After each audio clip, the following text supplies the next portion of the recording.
Xenoglossy refers to the alleged paranormal phenomenon in which an individual is able to speak or write in a language he or she could not have acquired by natural means. The word comes from the Greek word xenos, meaning foreign, and glossa, meaning tongue or language.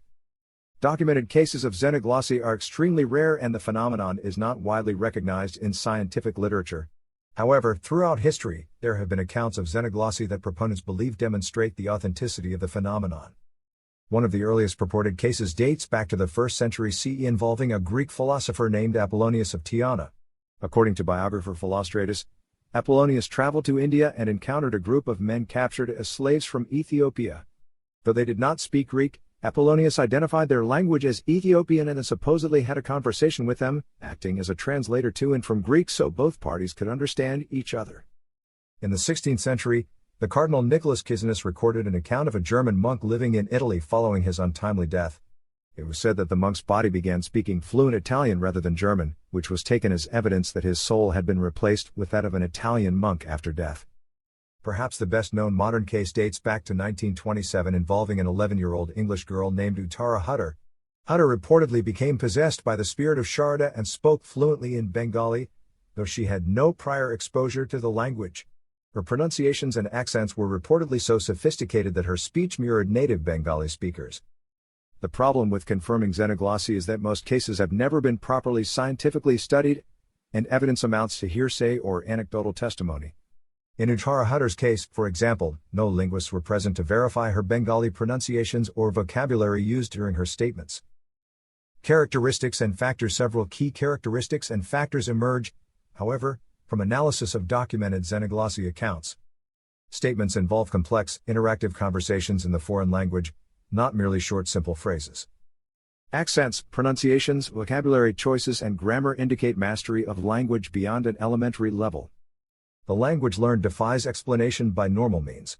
Subjects have had little to no prior exposure to the language through travel, study, or interactions with native speakers. Subjects may attain comprehension abilities in the language without any prior foundation. Alternatively, they may gain undeveloped production abilities such as speaking more proficiently than writing or comprehending better than producing speech. Glossolalia, or speaking nonsense syllables outside any systematic grammar, does not qualify as genuine xenoglossy. The statements must convey structured ideas intelligible to others. Those demonstrating xenoglossy often reside in hypnotic, dissociative, or spirit possession states. Upon emerging from possession states, their foreign language abilities are no longer accessible in a functional, controllable fashion. Given these documented constraints around xenoglossy events, researchers have proposed several theories to explain the phenomenon. No single theory has yet achieved consensus. Theories and explanations. Cryptomnesia. One hypothesis asserts that foreign language information remains latent in the brain from past exposure and only surfaces involuntarily during altered states of consciousness to give the illusion of unlearned knowledge. Even a small vocabulary foundation could enable sentences to form by combining memorized words. However, this fails to account for pronunciation mastery and accurate grammar usage. Genetic memory. Some cases like Apollonius have suggested xenoglossy arises from tapping into an ancestral genetic memory bank where subjects' ancestors historically spoke the language manifested.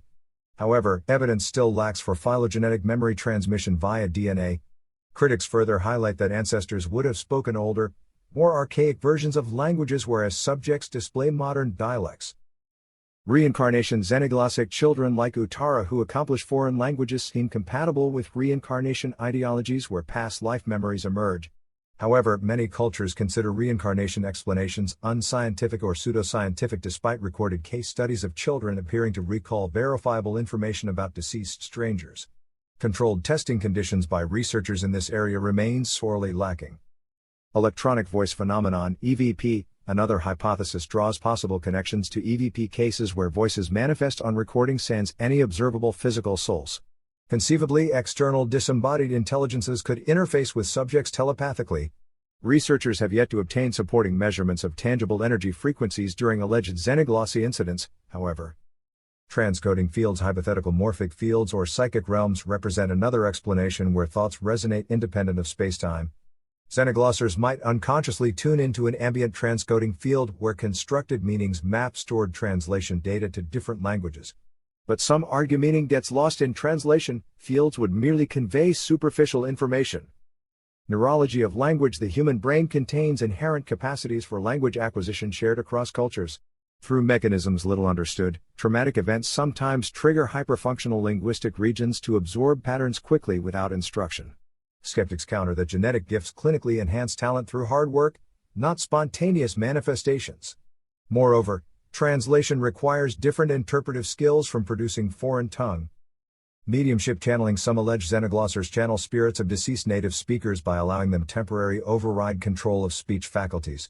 Indeed, xenoglossic mediums usually cannot actively choose when to speak conveyed languages or demonstrate literacy. They passively vocalize channeled content.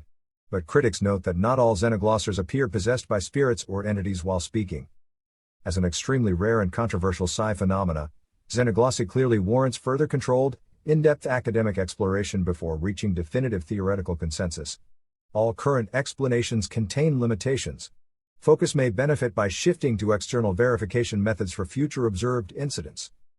Analysis of speech recordings could help quantify foreign accents, grammatical proficiency, and semantic complexity. Measurement of simultaneous physiological activity via fMRI scans might reveal unusual neurological activations during xenoglossic states. Statistical evaluations assessing the improbability of chosen vocabulary and syntax could further substantiate unlearned language mastery if applied by computational linguists. Overall, xenoglossy implies that human consciousness maintains connections exceeding simple biophysical structures. The mainstream science approaches psi phenomena with reasonable skepticism. Valid phenomena should withstand rigorous testing rather than dismissal by assumption.